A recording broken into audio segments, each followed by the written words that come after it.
안녕하세요. 미국 주식 읽어주는 남자 Do Your Own Research 두오리입니다. 오늘 미국 시간 2020년 7월 14일 미국 주식시장 소식과 하반기 주식 동향을 간단하게 알아보는 시간 갖겠습니다. 7월 14일 화요일 미 주식시장은 어제부터 시작된 미국 대기업들의 2분기 실적 발표가 이어지면서 주가가 요동쳤습니다.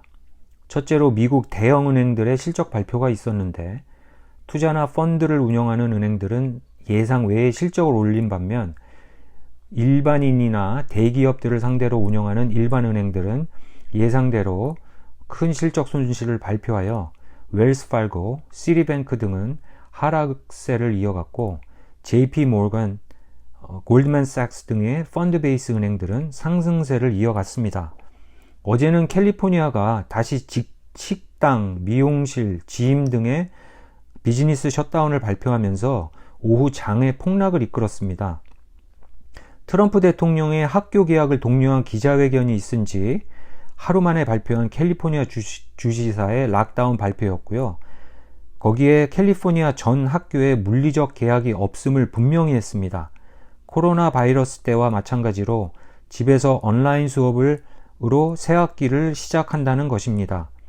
이 소식은 어제에 이어 텍 기술주를 중심으로 이틀 동안 하락세를 이끌었는데 오랫동안 랠리를 이어오던 기술주 시장인 나스닥이 실적 발표를 앞두고 실질적인 실적이 기대에 미치지 못할 것이라는 불안감에다가 다시 코로나 바이러스 확진이 큰 폭으로 증가하면서 하락세를 이어갔고 거기에 랠리가 너무 지속됐던 것이 아니냐, 이쯤 되면 하락할 때도 됐다는 불안감 속에서 장을 시작하다가 몇 가지 호재들이 터져 장 후반에 급등하면서 거의 100포인트 상승했고 다우존스 인더스트리얼은 거의 600포인트 상승하면서 장을 마감했습니다.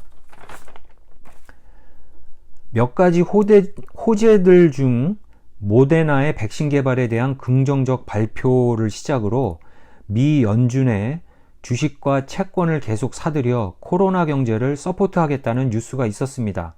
이 뉴스는 고전을 면치 못하고 있는 미국 중공업과 에너지주, 항공회사들의 주식 상승을 이끌었습니다. 반면 미 주식시장에 상장된 중국 기업은 악재를 이어나가고 있는데 이유는 트럼프가 중국의 작금의 코로나 사태로 인한 경제 손실에 책임을 묻고 나선 것입니다. 그리고 홍콩 사태로 인해 미국의 상주에 있는 중국 은행들의 제재를 가할 것을 시사했습니다. 또한 중국은 락히드 마틴과 사가 대만과 미사일 판매 계약을 체결한 것에 심한 유감을 표현함으로써 남중국해에서의 미중 마찰의 여지가 증폭된 상황이고요. 그러면서 락히드 마틴을 비롯한 미국 군수업체들의 주가가 일제히 상승했습니다. 하지만 중국 기업들의 주가는 연이틀 하락세를 이어갔는데 알리바바는 어제 창업자인 잭 마가 그의 알리바바 지분을 대량 매도했다는 소식으로 3% 넘게 하락했고 오늘 미중 마찰 소식이 이어지면서 이틀 동안 합계 6% 정도 빠졌습니다. 또한 영국도 화웨이에 대한 제재를 풀지 않겠다고 발표했죠. 중국 기업들의 딜리스팅 여지가 아직도 완연하다고 판단됩니다. 트럼프가 재선된다면 더 불안해질 것이 확실해 보입니다. 중국 주식들을 유심히 지켜보는 것도 미래 두 나라의 정치 경제 상황을 예측해 볼 수 있는 척도가 아닐까 생각해 보고요. 투자 손해를 최소화하고 이익을 극대화할 수 있는 기회가 아닌가 나름 생각해 보기도 합니다. 11월에는 미 대선이 있습니다. 거의 선거 유세를 할 수 없는 특별한 대선 전국에서 트럼프는 주식시장의 폭락을 막으면서 상승세를 이어나가려고 노력할 것입니다. 미국은 8월달 또 한 번의 코로나 지원금 지급을 계획하고 있는데 트럼프는 무조건 많이 줄 것을 언급하고 있으나 의회에서 민주와 공화당이 갈등을 빚고 있는 상황입니다. 대선 전국이 있기 때문에 민주당은 트럼프의 스티뮬러스 플랜을 무조건 반대하지 않으면서도 트럼프의 공으로 돌아갈까 고민하고 있는 모습이고요. 공화당 역시 트럼프하고도 약간 견해차가 있는 듯 보입니다. 5월의 스티뮬러스 플랜처럼 무조건적이고 어마어마한 액수로는 줄 수 없다는 것이죠. 경기 부양 스티뮬러스 책이 얼마든지 간에 또 뿌려지면 이것은 주식시장의 또 하나의 호재가 아닐 수 없습니다. 작금의 주식시장 랠리를 이끌고 있는 라빈후드 개미들의 주머니가 또 두둑해지는 것이니까요. 요즘 스티뮬러스 책으로 인한 엄청난 개미들의 증권시장 유입으로 헤지펀드 매니저들이 고전을 면치 못하고 있다는 뉴스도 들립니다. 그만큼 이번 8월 또 한 번 풀릴 경기 부양책에 관심이 쏠리고 있는 이유죠.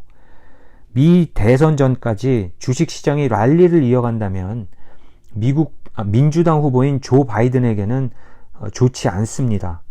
만약 반대로 주식시장이 하락세를 이어간다면 트럼프의 낙선을 조심스럽게 예측해 볼 수도 있겠죠. 이것도 재밌게 지켜볼 포인트겠습니다. 트럼프가 재선되면 미중 마찰이 이어지면서 주식시장이 요동칠 가능성이 높고, 민주당의 바이든이 당선되면 트럼프의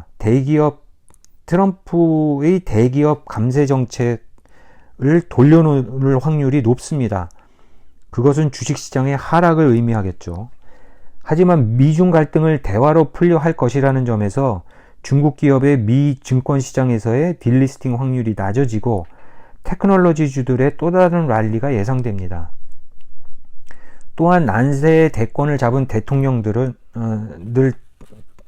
특히 민주당 대통령들이 그랬듯 새로운 경제정책을 펼치고 걷어들인 세금으로 새로운 산업과 기간산업 확충에 대폭 투자할 확률이 높습니다. 그것은 클린 에너지, 대체 에너지 산업이나 전기차, 5G 시설 확충과 바이오텍 산업 지원 등에 대한 계획을 발표하고 나올 가능성이 높습니다. 2008년 오바마 대통령이 태양열, 풍력, 셰일가스 등에 지원했던 것처럼 말이죠.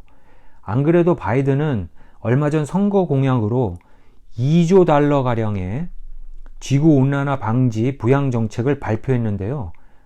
이에 관련해서 오늘 아주 흥미로운 기사를 접해 여러분께 소개해 드립니다. 블랙락의 CEO인 레리 핑크는 지구온난화 방지에 공헌하지 않은 기업들의 투자를 줄이거나 디렉터 선출에 제재를 가하겠다고 발표했습니다. 블랙락은 7조 달러 상당의 펀드를 운용하는 세계적인 투자사로 엑슨모빌, 볼보사 등의 보드 오브 디렉터 선출에 지구온난화 방지에 회사가 기여도가 적다는 이유로 반대표를 던져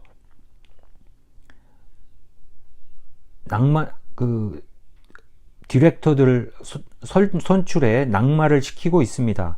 트럼프는 페리스 트리티도 탈퇴할 만큼 지구온난화에 관심이 없는데요.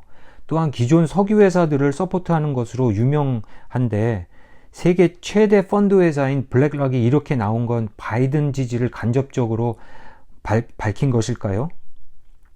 블랙락은 또한 미 연준의 정책 자문 투자사로도 유명한데요.